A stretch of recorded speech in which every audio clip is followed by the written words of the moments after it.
Ken Blackwell has spent a lot of his life trying to make government remember that it is your money.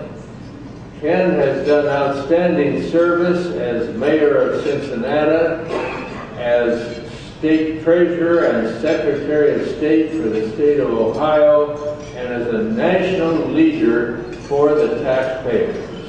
We know him especially well as one of the most valuable members of the board of directors of National Taxpayers Union.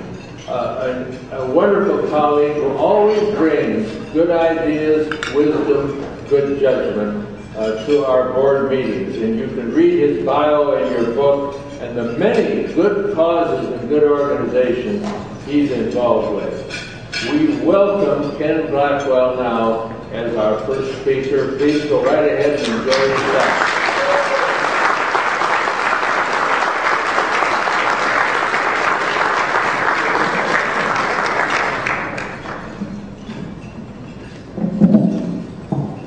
Thank you, David, for your introduction. Ladies and gentlemen, in David's introduction, he indicated that I was formerly the mayor of Cincinnati. I want to set the historical record straight. I was mayor of Cincinnati after Jerry Springer.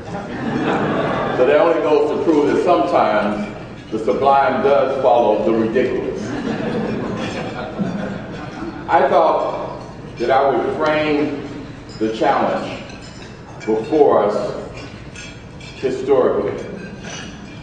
Since the recordings and observations of Aristotle, there's been a historical conflict between the state and the individual, between individual liberty and the organized power of the state. A growth in state power correspondingly results in a reduction of individual liberty and the moral responsibility that we as free individuals have to do the right thing. The second paragraph of the Declaration of Independence actually lays out our battle cry. We hold these truths to be self-evident, which John Funn would tell you that that's a very simple way of saying any idiot should be able to get this. That we're endowed by our Creator with certain inalienable rights. Now, it should set it up this way, that our rights, as many of my colleagues have told many other audiences, are not grants from government, but gifts from God. And they're given to us in an order of life, liberty, and the pursuit of happiness. It is very difficult to pursue liberty if you're dead. And it's very difficult to pursue happiness if you're enslaved by the runaway power of the state.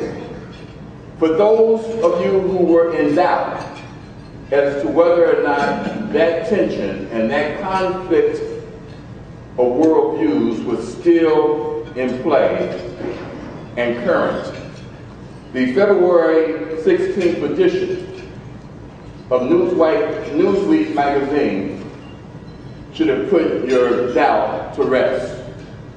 In bold print for you and all of our children to read, the headline read, "We are all socialists now."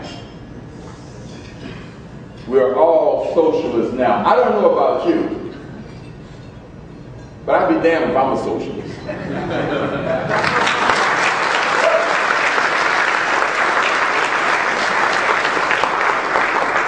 And the challenge is real.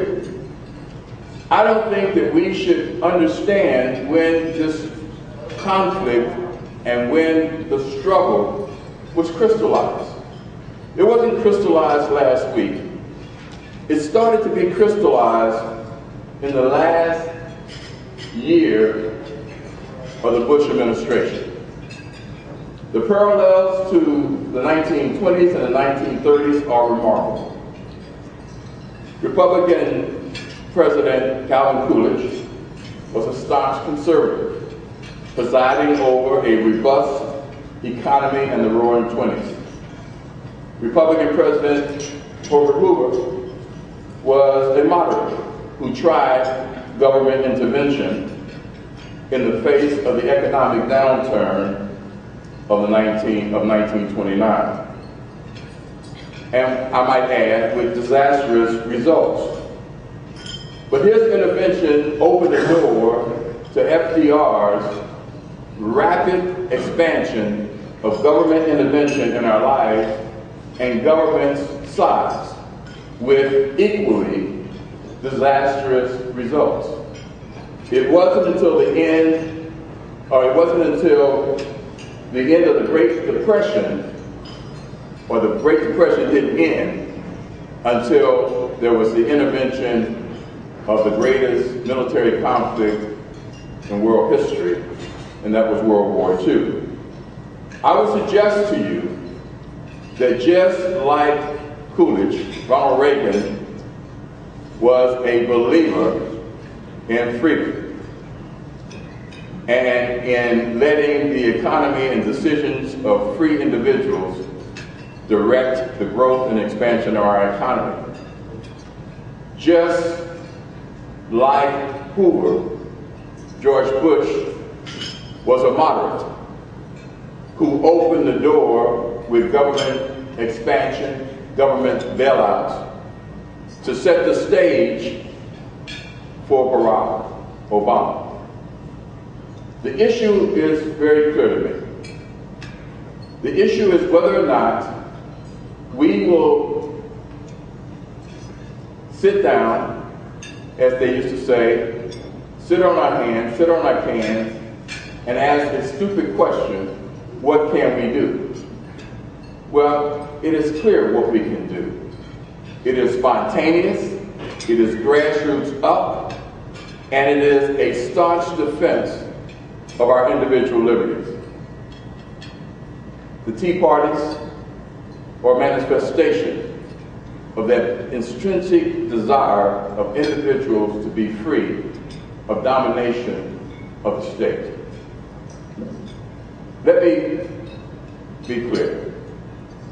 You will hear a lot of analysis, a lot of opining, but there are some basic truths that I want to leave you with that came out of a simple family of moderate means.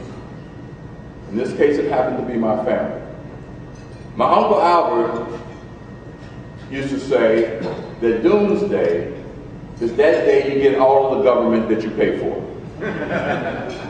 And I would suggest to you that we're getting ready to stare doomsday in the face. My grandmother, who was a maid for 4 families in the Cincinnati area, used to bring me and my brother books given to her by the families for whom she worked. And by age 9, I became a literary authority on the works of Lewis Carroll.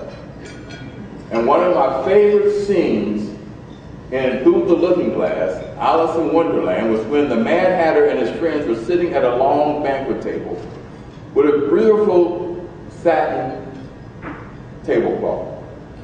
And they had made messes in front of themselves. And instead of cleaning up the mess, they would move down the table to a clean spot to make another mess. That is exactly the way government works. Government is a living example of the Mad Hatter syndrome. My dad, who was a boxing fanatic, as Bridget would tell you from stories that she's heard me tell, he enrolled me in the Golden Glove amateur boxing matches when I was 15 years old. I won my first 4 bouts with relative ease. 5th bout, I got hit so hard in the nose that I had to go home and tell my dad, who was a blue-collar meat packer, that I was going to find a more scholarly career to pursue. And I stayed away from boxing arenas until I was a freshman in college when Father E.J. O'Connor, a 72-year-old Jesuit, former Marine, asked me and a Jewish friend of mine, Benji Schwartz, if we would go to the old Golden Glove vouchers with him. We went, we watched 10 bouts, 11th bout, young boy from the western side of Cincinnati, as Chris Finney would tell you. He made the sign of the cross. Benji, who was Jewish, elbowed Father and said, Father, what's the significance of that? Father said, son, it's very important, but it ain't enough if he can't fight. That's my message. It is not enough for us to do the analysis. It's not enough for us to do hand-wringing. It's not enough for us to ask the question, what's to be done? The obligation that we have as free men and free women is to take a stand. And to take a stand now. Ladies and gentlemen, for 232 years, America has been the beacon of freedom for all the world over. We are the most diverse democracy in all of human history, bar none. There are people who died to get to our shores. The question is whether or not we understand that second paragraph of the Declaration of Independence, which is, in fact, the essence of who we are as a people. Great nations are not the products of great governments. Great nations are the products of good people doing great things together. Let's take a stand. Let's understand that it is our fidelity to freedom that will determine whether America, in its third decade, and in its third century, has another century of freedom that all the world over can marvel, emulate, and desire to achieve. NTU is on the front lines with you. NTU is not standing around cursing the darkness. NTU understands that all of you, all of us, are able to hold our candles. And together, we in fact will rush the darkness of these times and bring light to the third century of American history.